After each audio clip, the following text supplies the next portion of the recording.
The Game of Life and How to Play It. Chapter 7. Love. Every man on this planet is taking his initiation in love. A new commandment I give unto you, that ye love one another. Ouspensky states in Tertium Organum that love is a cosmic phenomenon and opens to man the fourth dimensional world, the world of the wondrous. Real love is selfless and free from fear. It pours itself out upon the object of its affection without demanding any return. Its joy is in the joy of giving. Love is God in manifestation and the strongest magnetic force in the universe. Pure, unselfish love draws to itself its own. It does not need to seek or demand. Scarcely anyone has the faintest conception of real love. Man is selfish, tyrannical, or fearful in his affections, thereby losing the thing he loves. Jealousy is the worst enemy of love, for the imagination runs riot, seeing the loved one attracted to another, and invariably these fears objectify if they are not neutralized. For example, a woman came to me in deep distress. The man she had loved had left her for another woman and said he never intended to marry her. She was torn with jealousy and resentment and said she hoped he would suffer as he had made her suffer, and added, "How could he leave me when I loved him so much?" I replied, "You are not loving that man. You are hating him," and added, "You can never receive what you have never given. Give a perfect love, and you will receive a perfect love.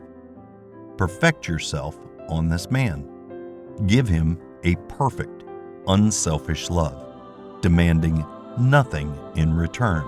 Do not criticize or condemn, and bless him wherever he is." She replied, "No, I won't bless him unless I know where he is." "Well," I said, "that is not real love." When you send out real love will return to you, either from this man or his equivalent. For if this man is not the divine selection, you will not want him. As you are one with God, you are one with the love which belongs to you by divine right. Several months passed, and matters remained about the same, but she was working conscientiously within herself. I said, "When you are no longer disturbed by his cruelty, he will cease to be cruel, as you are attracting it through your own emotions." Then I told her of a brotherhood in India who never said good morning to each other. They used the words, "I salute the divinity in you." They saluted the divinity in every man and in the wild animals in the jungle, and they were never harmed, for they saw only God in every living thing. I said, "Salute the divinity in this man, and say, I see your divine self only. I see you as God sees you, perfect, made in His image and likeness." She found she was becoming more poised and gradually losing her resentment. He was a captain, and she always called him the Cap. One day she said suddenly, "God bless the Cap, wherever he is." I replied, "Now that is real love. And when you have become a complete circle and are no longer disturbed by the situation, you will have his love or attract its equivalent." I was moving at this time and did not have a telephone, so was out of touch with her for a few weeks, when one morning I received a letter saying, "We are married." At the earliest opportunity, I paid her a call. My first words were, "What happened?" "Oh," she exclaimed, "a miracle." One day, I woke up and all suffering had ceased. I saw him that evening and he asked me to marry him. We were married in about a week, and I have never seen a more devoted man. There is an old saying, No man is your enemy. No man is your friend. Every man is your teacher. So one should become impersonal and learn what each man has to teach him, and soon he would learn his lessons and be free. The woman's lover was teaching her selfless love, which every man, sooner or later, must learn. Suffering is not necessary for man's development. It is the result of violation of spiritual law. But few people seem able to rouse themselves from their soul sleep without it. When people are happy, they usually become selfish, and automatically, the law of karma is set in action. Man often suffers loss through lack of appreciation. I knew a woman who had a very nice husband, but she said often, "I don't care anything about being married, but that is nothing against my husband. I'm simply not interested in married life." She had other interests and scarcely remembered she had a husband. She only thought of him when she saw him. One day her husband told her he was in love with another woman and left. She came to me in distress and resentment. I replied, "It is exactly what you spoke the word for. You said you didn't care anything about being married, so the subconscious worked to get you unmarried." She said, "Oh yes, I see. People get what they want, and then feel very much hurt." She soon became in perfect harmony with the situation and knew they were both much happier apart. When a woman becomes indifferent or critical and ceases to be an inspiration to her husband, he misses the stimulus of their early relationship and is restless and unhappy. A man came to me dejected, miserable, and poor. His wife was interested in the science of numbers and had had him read. It seems the report was not very favorable, for he said, "My wife says I'll never amount to anything because I'm a 2. I replied, "I don't care what your number is. You are a perfect idea in divine mind, and we will demand the success and prosperity which are already planned for you by that infinite intelligence." Within a few weeks, he had a very fine position, and a year or two later, he achieved a brilliant success as a writer. No man is success in a business unless he loves his work.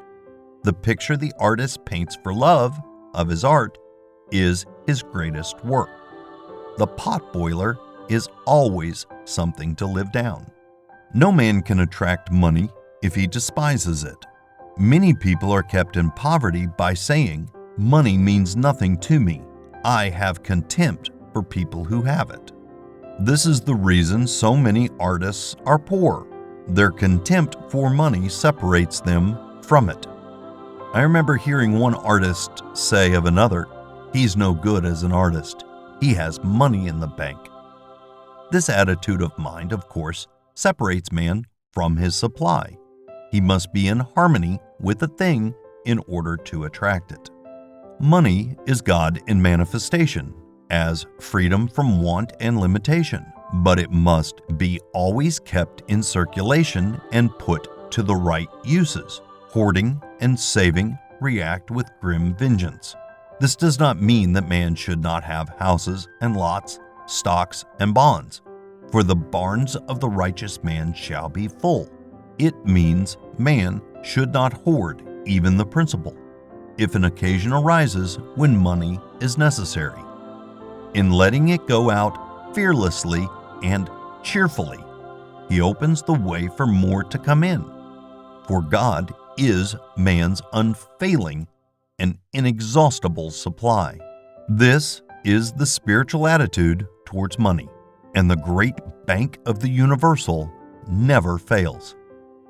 We see an example of hoarding in the film production of Greed. The woman won $5,000 in a lottery, but would not spend it.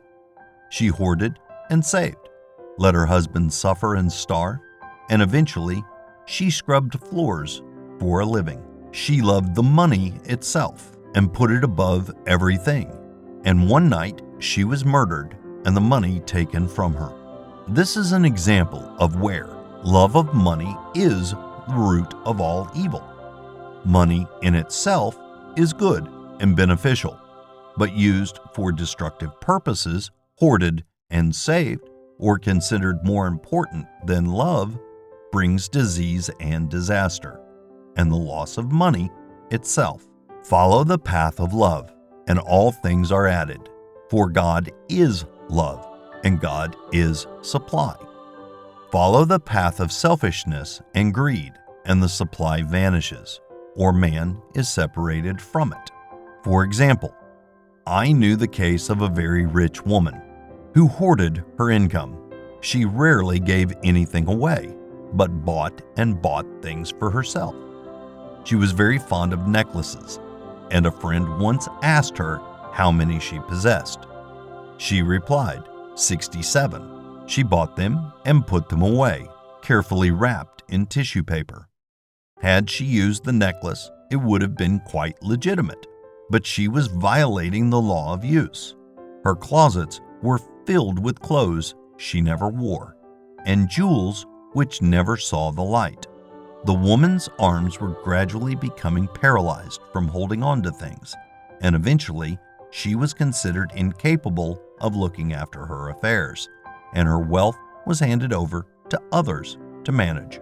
So man, in ignorance of the law, brings about his own destruction. All disease, all unhappiness come from the violation of the law of love. Man's boomerangs of hate, resentment, and criticism come back laden with sickness and sorrow. Love seems almost a lost art, but the man with the knowledge of spiritual law knows it must be regained. For without it, he has become as sounding brass and tinkling cymbals. For example, I had a student who came to me month after month to clean her consciousness of resentment.